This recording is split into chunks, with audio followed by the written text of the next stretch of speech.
Que là où 2 ou 3 sont réunis en mon nom, moi je suis au milieu d'eux. Yosi makasi ya koya, vraiment nzambe wana kanisa yo pe pambolo ebele. Amen. Bamosusu bakei na bafete ya collation des grandes académiques.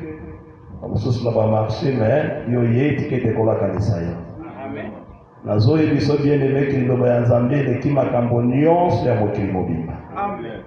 Liloba ya nzambe leki diplôme ya graduat pe ya licence. Amen. Liloba ya nzambe leki libala pe kobota. Amen. Kuiko ozonga kozanga libala, ozangi kobota, ozangi diplôme, soki ozanga liloba ya nzambe oza moto na esengo. Nalobi yango pamba te nayebi roi moko na kati na Bible, kombo ezalaki David. Azalaki mokonzi na Bible, il avait beaucoup de richesses. Mais azoloba nini alobi s'approcher de Dieu, c'est tout mon bonheur. Ali kobele bepa na nzambe ndezalaka bolamu to bomema nanga mobimba. Amen. On Nzambe c'est la parole de Dieu. Et moi alobi ke soko zana oyebi boso ya nzambe oza moto na esengo. Oleki bakonzi na mokili. Oleki pe bozo ya mokili. Bon, David a compris que nyonso na mokili ekoleka mais oyo ekotikala c'est la parole de Dieu. Ye moto tiki misala okati peut-être marché ozalaki misala na kosala te mais okati mpona liloba liloba wana ezala bomoi mpona yo, ezala mpe lisungi mpona yo, ezala mpe elikia mpona yo na pokwa na lelo. Amen. Tozokoba na kati na prédication na biso kobosana te ngambo touti tozaka sur le plan ya parler par la prophétie. Simbaki toza na kati na les signes prophétiques. Tobaki boyeke na kati na prophétie nzambe itiliza mingi les signes. Aloma balangage moko eza codé. Balangage eza caché. Balangage eza fermé. Yango tozokota ko exploiter balangage. Okomona lobeli peut-être trompette. Yoko kaisa eza trompette babetaka na kimangista or trompette la appelle la voix de Dieu lui-même. Amen. Nzomba ndenge nzamba parlaka. Il prit la première trompette, la deuxième trompette, les années tournaient au pont. Papa, ils ont trompette telle. Sauf qu'on a quand on profondeur la Bible, on comprend que la première est la voix de Dieu. Ils ont appelé la parole de Dieu. Amen. Et moi, c'est que comprendre Magambo parce que tu as quand la confusion. Le bien on a beaucoup de débats sur Facebook. Parce que le débat sur le millénium, on a enlèvement. On se tenir une thèse que non, il est mieux que avant enlèvement. On s'en a débat. J'ai compris que va te mêler la carte dans le monde de la Congo, dans le bazar, on va comprendre prophétie. Amen. Pour ceux qui millénium est avant, c'est-à-dire que même un bête a commettre un peu avant enlèvement de l'église. Or, l'église est comme on a magamonion sur la terre. Ingombe comme on va frapper, des alors pour la Moïse et pour que les commettre l'Égyptien a tiré dans le Sephora quelque part. Nde alandaki Israël tolimbolaki yango awa bapasi kosama na mokili ekobeta mawana bakobeta nyama na bakupe ya kolere ya nzambe biso tokobikela yango te tozalaki mokanda na Ezaïe ezolobaki peple na nga bomba nano mwa ntango moke na ndako kota na chambre na jusqu'à ce que ekanda na nga nzambe eleka. Amen. Or avant tokota na milani il faut kobeta moko esalema wana tobengi yango komba ya Armageddon. Bakobeta diable, il faut prophète na bête, qui va en état de fait, de Christ a régné comme le seul maître et il a nié comme ce que mais bazo potana vraiment, la voix que tu as eu balanga na kati kuna. Mais vous avez autorisé pour comprendre makambo sur la prophétie. Comprendre un tableau chronologique et la prophétie na suka na yango. Yango zamba pamo l'église ya météo makasi. Amen. Kobanga tela ko moko te, toye bizakati na bino. Amen. D'un autre qui dit que il faut tout le monde place la trompette la carte ya 70 semaines à Daniel. De trouver que aussi jamais la trompette ça pour toucher ma saut. De ton côté qui me retrouve de le langage ya ma saut. Amen. Tout est quand même chrétien la biso, tout est puisque l'autre ça la parallélisme toujours badi ça. Cette saut na 7 13 ya Samson. Tout la ka ngwa wati. Et to badi ça bilembo sambo na suki sango ngamaki na mutu na Samson. To comprendre yango. Je l'ai biso mbala moko puisque tu lis comme il a dit sur la base dans la Moïse chapitre 5 verset 1 à 2. Mais je l'ai en biso quand mbala moko Juge chapitre 16 Zoaka 18 à 19. Mbala moko kuna libela. OK. Lisons le Seigneur Jésus. Amen. Delilah voyant qu'il lui avait ouvert tout son cœur, envoya appeler les princes des Philistins et leur fit dire, montez cette fois, car il m'a ouvert tout son cœur. Et les princes des Philistins montèrent vers elle. Peut-être dans verset 16, prince ya cette très seigneur azokatawana. Ezaka na verset combien docteur songa longawa. Kaka na même chapitre wana zonga na moi verset ya likolo. Oluka place le mec alali sina ba genou na ye pe arraser les cette très ya mutu na ye. Tout dans la 15. OK, dans la 15. Et bandaka na 16, bandaka na 15. Elle lui dit, comment peux-tu dire je t'aime? Puisque ton cœur n'est pas avec moi. Voilà 3 fois que tu ne m'as voilà 3 fois que tu t'es joué de moi. Et tu ne m'as pas déclaré d'où vient ta grande force.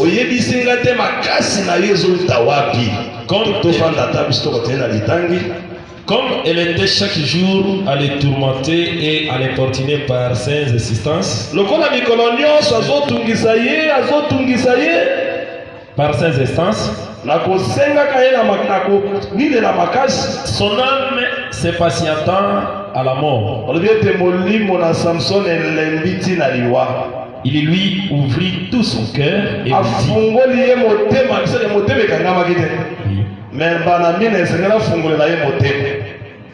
les rasoirs n'a point passé sur ma tête. Parce que je suis consacré à Dieu dès le ventre de ma mère. Si j'étais rasé, ma force m'abandonnerait. Je deviendrais faible. Et je serais comme tout autre homme. Et il envoya qu'il lui avait ouvert tout son cœur. Envoya appeler les princes des Philistins et leur fit dire, montez cette fois-ci, car il m'a ouvert tout son cœur. Et les princes des Philistins montèrent vers elle et apportèrent l'argent dans leurs mains. Elle l'endormit sur ses genoux et ayant appelé un homme, elle rasa les 7 tresses de la tête de Samson. Amen. Au nom de Jésus-Christ. Amen. Je pense que dimanche, beaucoup na katikati pe na libanda.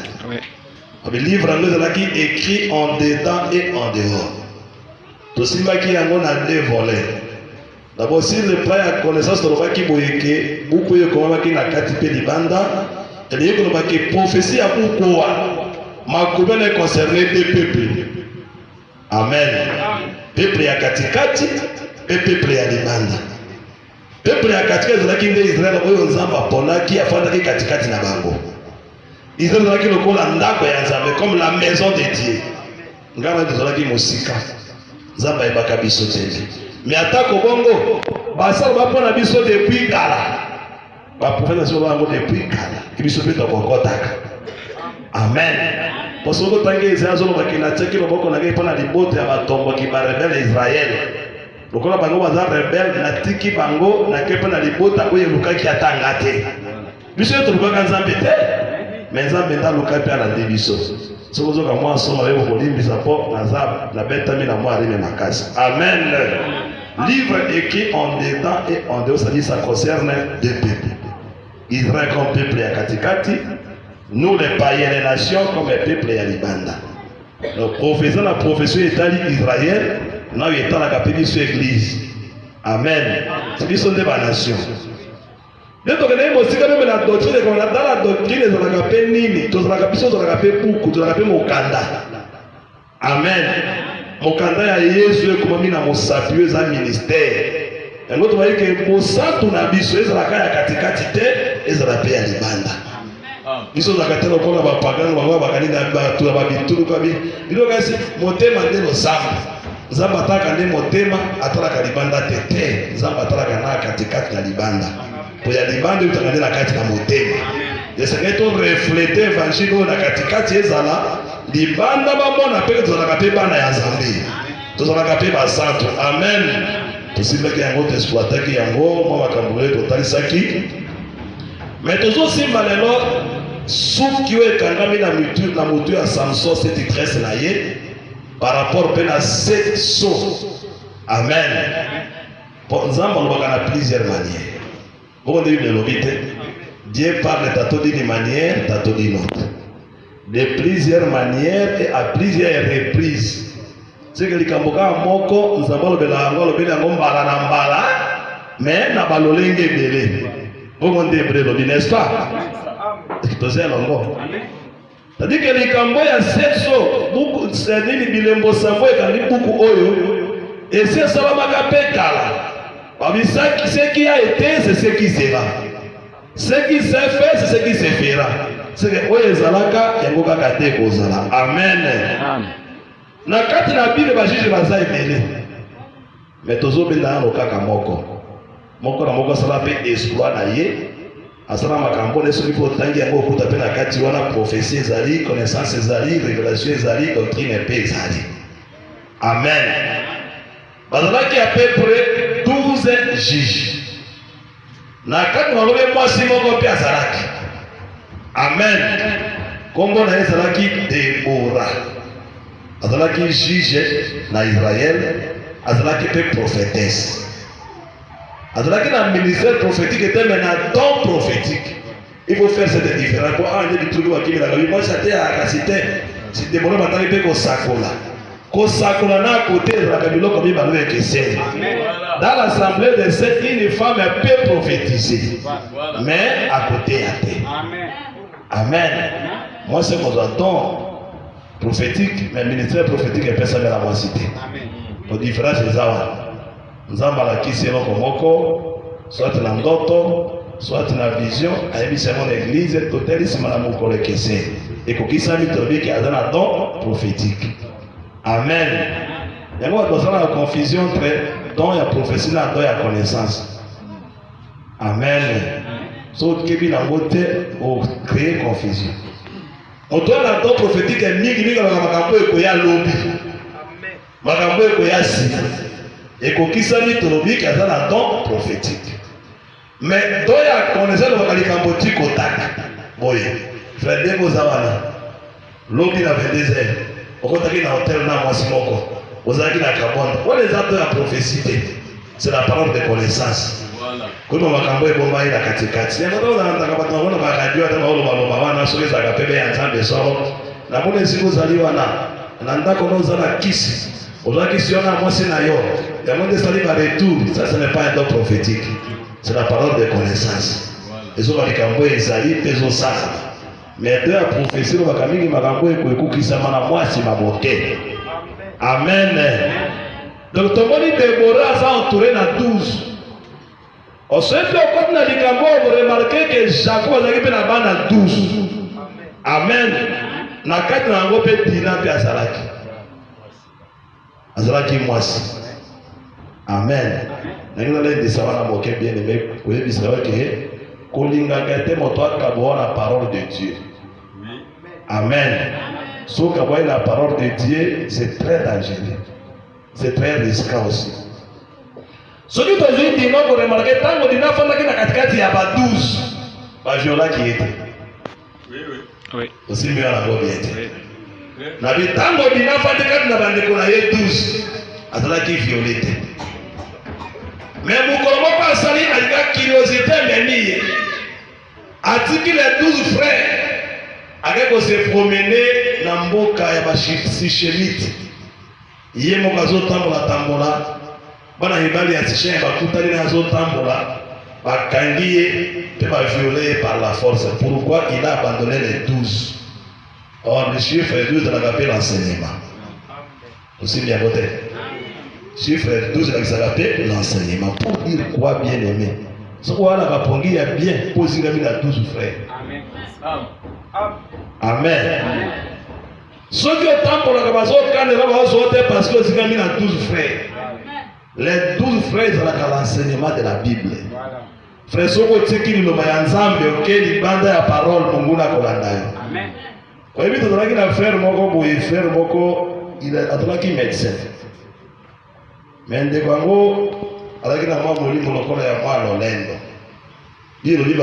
il résiste aux orgueilleux, mais il fait grâce aux Indes. Exemple, résiste à l'Olendo. Avec le lingua mopagano, il faut faire bomber ma péka. Comme il est médecin, il est plus que le pasteur, il est plus que l'apôtre. Ils ont vu moi sans décès, les fameux baisers mêlés. Je veux que les ressemblent dans la ligne à Kobala. À quel salut m'a demandé à Balipe. Puisque tu sais qu'à l'icomite, tu sais qu'on a mis ça. Dès qu'on a mis sur terre, tu sais bien de la gamonde, on a repassé sur la bateau, tu sais les bandes. Avant de ça, il faut méfier biso. Ko saboter biso. Mais avec le temps on a bitulu ko atako bongo zo simba te fala la besu pongite. Soka ngaka na ka miso bitumbe bandi. Jusqu'à ce que mukolomo ko vindi loboko. Di aloti kazo bundana motu balala kina camarade na ye atrei pe dikolazo beta makofi. Abeti makofi dikola matanza kuwa camarade asubuke muri motao sa fenele bobotiere. Tala puta na maboko. Loboko evimbi. Aluka biso na tongo. Po aboti akate na kokufa. Amen. Otiki 12 bitumbe kolanda. Demo moto kangami na 12 fanda kana kati na 12. Attaque crise ya. Quelle que soit la circonstance que comme on a vu na yo. Otika iloba ya Nzambe. Amen. Bako violer. Amen. Amen. Na bandoki, na batu ya fonoli. Batu ya masombo, batu ya occultisme, batu ya loge, bako violer yo, pe bako détruire yo. Amen. Tozo benda aka Samson. Sima d'abord que combo Samson parce que dans la Bible chaque prophète a représentaka Jésus. Amen. Mosakoli moko azalaka eteni ya Yesu. Ou soit à moi chemin, parce que que Jésus est à la croisée des chemins. Et c'est que Bazela se zo yo kutana. Parce que vous avez un programme de zone baké. Soko les nyos à Mayele, qui est tellement la croisée des chemins. Et c'est quand Zélé Sangani, on a deux besoins à Mayele. Mais je me suis posé la question que si vous avez un besoin à Mayele, quelqu'un a rompu et dit que non, si vous avez un rompu. Nzele utinga mbo ya poste, nzele utinga mbo kuna résidence équateur, uti côté ya marché, uti Congo ya côté ya Sedi, écoute ali pe wana. Donc na tema kaka wana moi quelques minutes na zui bwanya. Yango Bible est ce que ça interprété très bien et pas trop kufa. Amen. Oh, les prophètes on appelle les chemins. Ba chemin yango ke ba kaka marqué. Alobi Israël. Na bala bi ke bo luka ba nzela ya kala. Cherchez les anciens sentiers, bon temps pour la carte na yango, pe boko soit repos pour la mili mon ami no mais molinga quitté. Yango boko bi kota mo tabona les rances. C'est que Israël a abandonné les anciens sentiers. Oh, les sentiers sont les prophètes. Amen. Mais ma prophète nyo sozo be mawapi na Jésus. Amen. Donc Jésus c'est la croisée des chemins. C'est-à-dire chaque mois, ça va avoir une pension à Jésus. Otali Abel, on coûte à Jésus na kati na Abel. Amen. Tant un prophète, on a vu comment la Bible était. Abel a été prophète. Même Enoch, c'est un prophète. Noé, prophète. Abraham, prophète. Jacob, prophète. Là, comment la Bible. Donc, maintenant, ce matin, on a la Bible dans l'ancienne alliance, ce sont les prophètes. So na komi pona likambo na ye soko lukina kati okuta Yesu na kati naye. Amen. Donc on a Samson par exemple, comment Samson rimboli le soleil. Moi. Amen. C'est-à-dire que puisque Samson tambola na la lumière. Or moto moko pe ayi. Amen. Tango mwana wana zobota matata moko bandi koyeba lobi grâce aux entrailles de la miséricorde du Seigneur de Dieu, le soleil levant nous a visités dans nous. Abinangolu ya misopo ya mawana nzambe moi etelemi na likolo pe eye ko visiter biso. Moi yango nani c'est le Seigneur Jésus-Christ. Pour comprendre en réalité dès que tu es à Samson c'est le Seigneur Jésus. Porteur à la lumière. Amen. Yenda sangisa lumière à premier jour, deuxième, troisième jour et là tu autres katikati. Amen. Amen. Donc ça va juge la carte dans les 12. Bazalaki bene ba juge okuta kuna ba otiniel bazalaki ba Jephthé bazalaki ba Shamgar ba Barak bazalaki ba Gédéon ba Elon ba Esbon bazalaki moi ebele. Mais 12e ezalaki Samson. Amen. Mais totangi boyeke na mutu na Samson ezalaki na sainte tresse. C'est-à-dire que kangamaki na suki sambo balingi yango wana nde force na ye fandaki. Amen. Mais en révélant pas à n'importe qui te ka pas à moi si. Amen. Alors il boyeke Samson azalaki la force moko extraordinaire. Yo moko tala bazobe na nyamaneti lion. Bazolo ba ke lion za na force moko a reculaka tête devant qui que ce soit. Voilà. C'est que ce bouteille na lion ezalaka liwa. Amen. Tomoni Samson zo ke de kobala mwasi. Au lieu Samson bala mwasi parmi les juifs parce qu'il était juif. Parmi les Hébreux, bazalaki na kati wana ayebisi papa na moni mwasi moko na étrangère ko ifuna kende kobala. Papa ayebisi ke est-ce que awa kati na bandeko na mwasi azate? Abi mwasi we kuna étrangère kanda s'intéresse ngai. Tomoni Moïse abala peka na étrangère. Amen. Tomoni pe Samson azokende la femme étrangère. Yesu pour la kali banda ya Israël. Ah, bosimite. Yesu abala libanda ya bandeko na ye. Moi si na Yesu alakate biso lingomba. Si Yesu alaka hébreu alaka juif. Amen. Soki Moïse abala ki fini femme étrangère alaki be prophétique. Amen. Yesu pe le baye ko bala biso. Samson pe abala femme étrangère. Mais remarquez le komoko. Avant que Samson kende ko bala mwasi wana étrangère, il faut d'abord apasser la lion. Parce que lion apasuki te, mais après abali bisote. C'est que lion de laquelle on a une barrière. Où ils ont fait que Samson qui est vers la femme étrangère. Amen. Amen. Au pot Christ a la biso, il faut passer l'ordonnance. Il faut passer la loi. La loi c'est la capée lion. Amen. Lion de Abomaka. Le logo peut être la loi aussi. Et puis la lettre est tue. Lettre de la Kamobeko. Amen.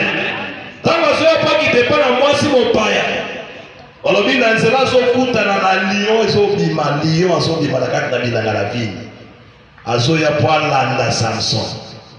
Mais on a dit que Samson, kozanga tant moi mbeli na loboko na ye. Kozanga tant zete na loboko na ye. Azuka ka lion na maboko. Amen. A passolier comme un chevreau. Abomi lion. Amen. Parce que ouais, biso Samson ya pasolaka lion na mbelite. Amen. En d'autres termes, lion azalaka pe aigle. Et asimbaka mbelite. Amen. Mais apasolaka lion na maboko na ye. Amen. Mais bango po apasola lion, il faut azala mwa mopanga na loboko. Nde okuta bango pate ya bien, il faut m'approcher. Bokomi na ngambo ngaza te. Bango po apasola lion, frère nanga nani boise. Po apasola lion pasi na mwa mbeli na loboko. Mais biso maboko ka ipasola misa tika ipasola ka lion ipasoli. Amen. Amen. or misapi ya Samson ndenge biso tozalia na za mosapi moko ya Samson na so paso na siku yokosi amen quoi ça rappelle écriture et qui écriture non interprétée et bomak mais ce qui est interprété les miel et bini or miel ifungula kamiso c'est un autre la clair nanya okosa yo yanga te yako batoke frère pomba ezalaka kinoa te parce que oza pomba na kini parisien pe biso yo poza yuma amen ala kisana na biki ozalaka pomba kinoa ba ko baki ozalaka yuma bo memo ko moto ya zamba yebo beki be moto ya nini ya likoka mboso moto ya nini hawa ya ngambi ya moto ya ngambi za yuma moto ya ngambi ya bigo ya njali yuma amen. Donc dans la réalité, yuma za moto alia miele te. Moto alia mafuta ya nzo ite, c'était yuma. Et puis moi na moto alia benga katala pomba za ya kinini, eloko nyo komise ya kimbani. Moto beti bangi pona beti bangi ya la zwisu kinya bebi sengo na moto ekomi bizarre na moto. Alati mwa patalwe kama li mipende na baba lingato la pomba sabe na ngaza la kayanke na la pomba ya nini yuma au moto na kati na molili e bato ba mona clair ce sont les saints amen pourquoi balia miel et outi na kati ya libumu ya kos amen or le miel c'est l'interprétation des écritures amen yango yondo za pomba pour ta mona kati la lumière ya parole amen a pasoli kos ndazo qui dépend na mwasi na aussi maintenant mouvement ya basi ebele azwaka babotole na mwasi mosusu nano ya liboso babotola ye na nsima te meme ntango azokoma mpona koremarke azalaki moto moko azalaki déranger ya kosakana te bato bakati na yango bilanga kaka bien mpo babotole mwasi azwaki ya liboso wana asali nini na bibo awa ifona provoke bango bayangana azalaka nani babijiko wana azwi barenard amen azwi barenard akangi bango na mikila 2 années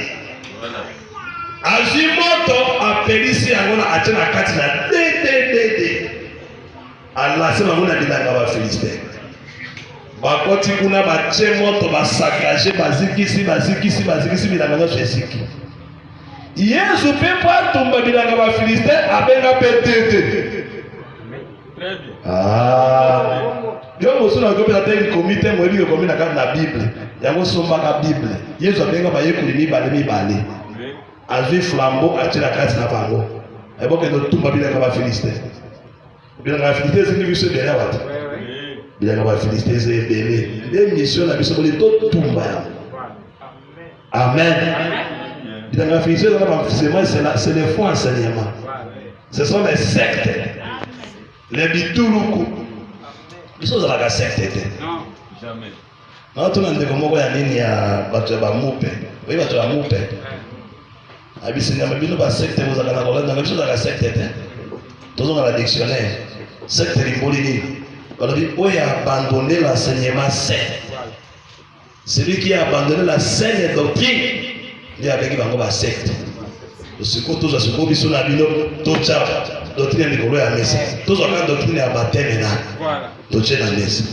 na biso bateme limboli yo ndo otangi balate na bino banini bateme liuti na mot grec limboli batimos c'est-à-dire immerger un corps dans l'eau c'est que zindisi loko na katikati na mai amen mobimba eza aspersion te amen kwa aspersion liko baki konyakela mai mais quand sikoyo bino boye bozwi botole bozisa na kati na ebale po yesu ye moko azi bateme na kati na mai na bazindisi na ebale ya Jourdain mais bino boye bolobi ke moni eza mosala makasi bibaye na bino ya kongrese mozindo eze na banyoka na bangando eze risque bona vie eza kaka elembo bateme ezaka elembo te eza commandement du Seigneur si quelqu'un ne naît pas de nouveau akomona mboka na bokonzi na Nzambe te na bino boye changer formule ya bateme bunyakeli bato mai na mutu na mwa sani pe na mwa kopo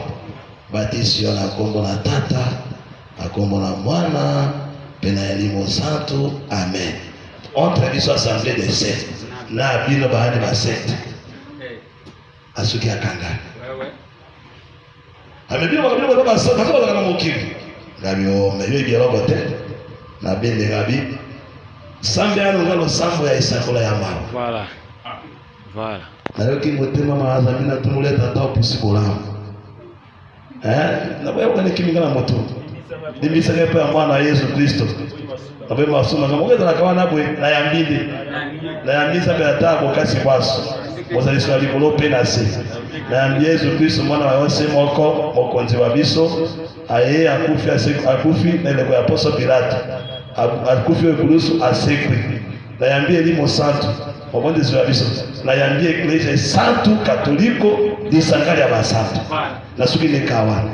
Bongana wa bibo alukisela ngai Ecclesia santo katoliko disangali ya basanto. Bongo la mosi kona li farasi. Église des saints catholiques. L'Israël va ça, c'est l'assemblée des saints. Oui. Papa mon angadi le kola antikabi bino boye de kilo na bia. Ozo bali kambo sont contre les dialogues au tekende. Tindra ngade sango to sana ide ba weza ko ndimite. Nda sana ko sana mo ndimite ba. Ngada pasteur tindra ngade pe pasteur to sana ide ba. Amen. Amen. Amen. Yango oza ko tonese. Amen. Batumiki na ngala Filistin. Baba bizaba na mungana motali na buka pondo ngona ila meseziki. Anga ko tibo na songo bina meseziki. Fenda sema kama na motindo o moto mo gombo na esa sa pose ya mwasi na yabi. Il faut to bareka tatao. Batinde liye batembele po baya ko kangaye babomaye. Moto moko contre batembele. Frère atos la kama kasi yango batwaye lo 1000 personnes. Obimana okobeta nani okozwa nani oya obeta osima bango ko obeta na beta na otra mapoma ligipe bele. Amen. Tango bakiti pa Samson ba kamiso akuti mbanga ya punde ya mobesu la mâchoire d'âne oyo na mbia fresh na mobesu na ngonyos se utaka pewa piye bali pete ana kwa nzambe kanda bakela ki Oliozo tali kongozo tarme azimbanga ya punda ya mobesu yango na tuti na ngaba fuzike ya ba okufi ayibo ko wana bomi 1000 personnes kana mbanga ya punda ya mobesu oye polite zepe ya kokaukate osoko zwi punda za nyama nini atika mukongole me makamikumba siko ne punda za rakate. Amen. La mâchoire d'âne ane za musala kalika ya makamikumba. Or na moni punda moko aye azolo banini. Venez à moi vous tous qui êtes chargés, fatigués, je vous donnerai du repos. Or punda ya makamikumba c'est le Seigneur Jésus. Mais mbanga tanga otomoni mbanga mâchoire, c'est la parole de Dieu. Tu te yema kangwa. Mâchoire zala. Katina mosali na Nzambe mâchoire zala. Tu mâchoire ndeni loba. C'est que ce qu'on dit, on a utiliser la parole de Dieu. Amen. On a la force, on a avec la parole de Dieu. Ce qu'on dit là, il a bien aimé. Ata bitumba ninge ni kolonga. Ata bandoki ababali kolonga bango. Bandoki abatolomba kolonga bango. Amen. Bundaka la parole de Dieu. Amen.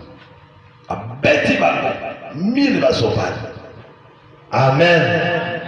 Ndage kozo siko mwasi de ila pa tsoti kotanga sikoyo.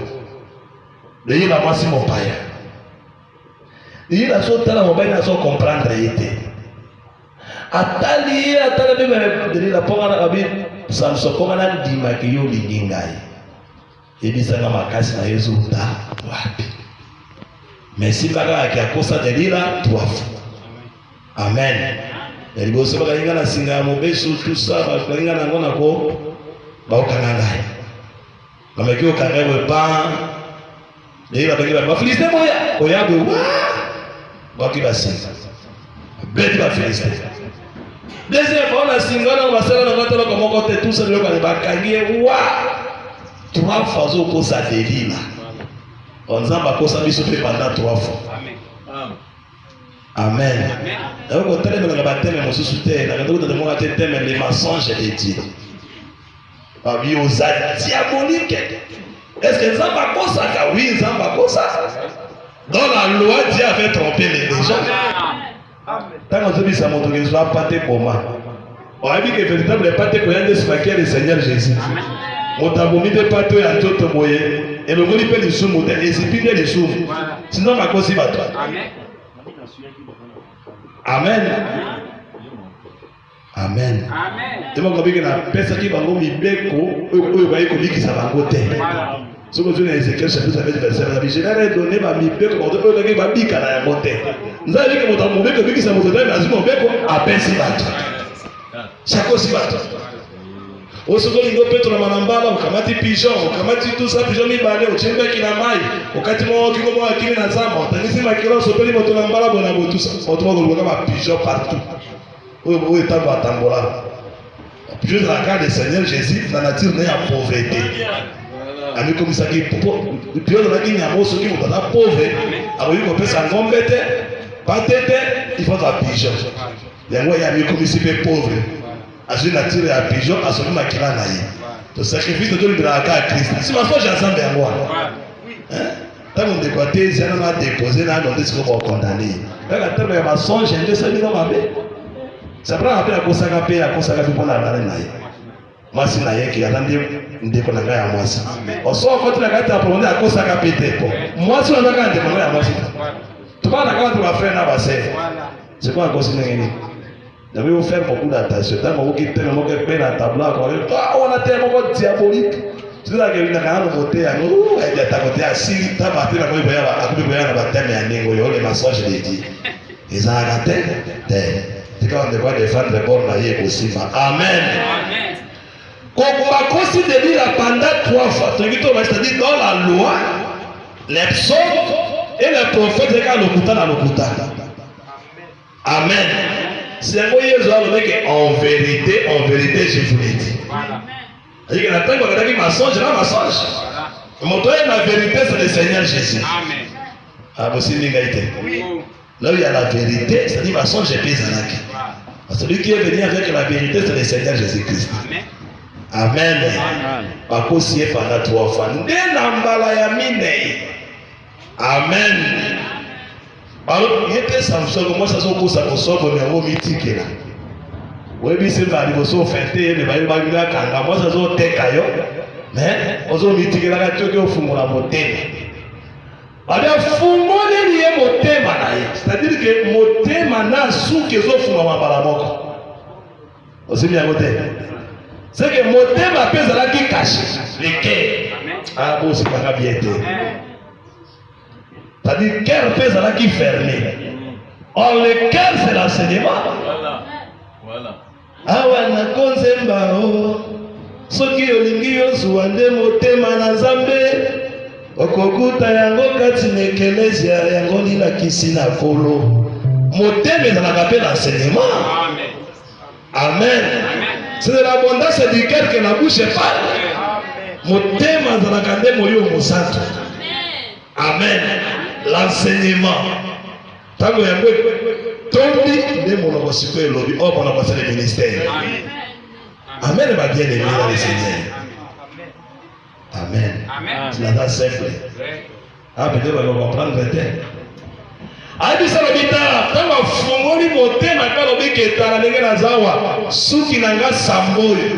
Soka ke longwi ekatemi nakomi faible. Amen. Automatique na terre à la loi, ça va dans la casse. Dans le livre, c'est à cette chose qui na main droite, c'était la force de Dieu. C'était la puissance. N'a pas repousse à la tango j'ai attendu que beaucoup na main droite il y a l'éli. Donc il faut beaucoup l'on na main droite et pas d'agneau. Moi c'est pas la capé agneau. Amen. Ah. Nzamba za kanade azala mobile azala capé moi. Les gars dans la carte na ngaden. Quand on va mobile c'est l'état de la loi. Et pas sauver il faut comme moi si. Si les ba somba ka ina 30 cycles d'argent. Akufa lokola mobile na ikulu sudeli akufa lokola mwasi. Yango ba estima ki na 30 cycles d'argent. Amen. Osoki toke kotala cette tresse ya nani ya Samson. Kuna de force na yezali. Amen. Force la gape moto mobimba. Ina kati ya suki pe roi bomba naka. Tout le monde va écrire dans un mokanda ya Katik chapitre 7 verset na yango 6. On va que souki pour les adresser pour maraper moto. Et tant que souki zo fou, c'est-à-dire que roi ça la révéler. T'as qu'à écrire roi. Cantique 7 verset 6. OK. Ta tête est élevée comme les Carmel. Dans la temps on a vu moto les amulai le la ngomba ya Carmel, ngombo ba umaka ba sakoli ya balle. Et les cheveux de ta tête sont comme la pourpre. Balobi suki ya motu na yo eza lokola langi ya motane ngola. Pourpre ezalaka couleur ya bokonzi. Amen. Soko mwani na kanda yebe pourpre ezalaki teni ya bana ya baroi, teni ya baroi nde bazali kolata yango. Yango Yesu balatisaki elamba ya pourpre bazosali salut le roi des Juifs. Pourpre c'est la royauté. Donc qu'est-ce que vous posez ça? Un roi est enchaîné par des boucles. Alors, un roi est enchaîné. Très souvent, les gens sont dans les sous. Et les cheveux de ta tête sont comme la pourpre.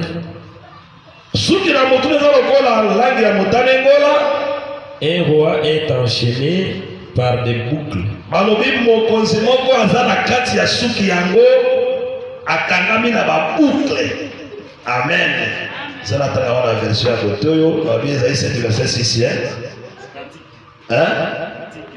Cantique 7 6. On dit ta tête est élevée comme les Carmel, oui, on dit bien. Et les cheveux de ta tête sont comme la pourpre. Un roi est enchaîné par des boucles. Amen. C'est-à-dire suki ya moto eza na couleur ya bokonzi. Wabi siko na kati ya suki wana mokonzi moko akangami na ba boucle, oui ba boucle te. Ba boucle d'oreille, on eza la beauté ya mwasi. Amen. On a été boucle eza la beauté ya mwasi. Mais oya biso boucle eza ba magasin te. Boucle eza la pe l'enseignement. Amen. Boucle to lati yango na mutu na biso eza la pe l'enseignement. Wabi suki na yo eza lokola pourpre, c'est-à-dire bokonzi. Oyo na kati na suki roi moko aza enchaîné par des boucles. Ndenge ni bokonzi no fa na kati ya suki. Mais va dire aza enchaîné akangami lokola chaîne. Amen. C'est que suki na kisaka pe royauté. Amen. Osemi yango te. Et la kisaka pe bokonzi. Et la kisaka pe force. La force c'est Dieu lui-même. Pour nous exemple comme on a appelé force les hommes au Canada en Zambie, 1 Samuel chapitre 15 verset 29, aujourd'hui psaume 18 et 2. Et bien Nzamba a appelé la force, c'est-à-dire ceux qui ont kangama na moto ani kangami et dinga mina bilembo ça vous a appelé Nzamba la kati ya force là yi. C'est-à-dire royaume est dans la kati ya ceux qui wana mais a enchaîné. Amen. Amen. D'ailleurs la psaume 1 Samuel 15 verset 29. Venez bien le verset. Ok. Celui qui est la force d'Israël ne ment point et ne se répand point. On dit, oya zama kasi na Israël, akosaka te. Abongo na kapele motema te. Na inde wana akosaka te. Amen. Celui qui est la force d'Israël ne ment point et ne se répand point. Nzambe. C'est que Nzambe a la force. C'est que le roi souki est la force ya moto ya Samson. C'est que moto a fandi la souki, c'est Dieu. Psaume chapitre 18 verset 2. To simi ke nakati katika lobi ke nakati ya suki roi moko za enchaîner na kati ya babuku la bomba likuna. Bible ke la force ya Israël a kosa kati abongo na pe motema te. Nzamba ta ka force. Psaume 18 verset 2. Je t'aime ô Éternel ma force.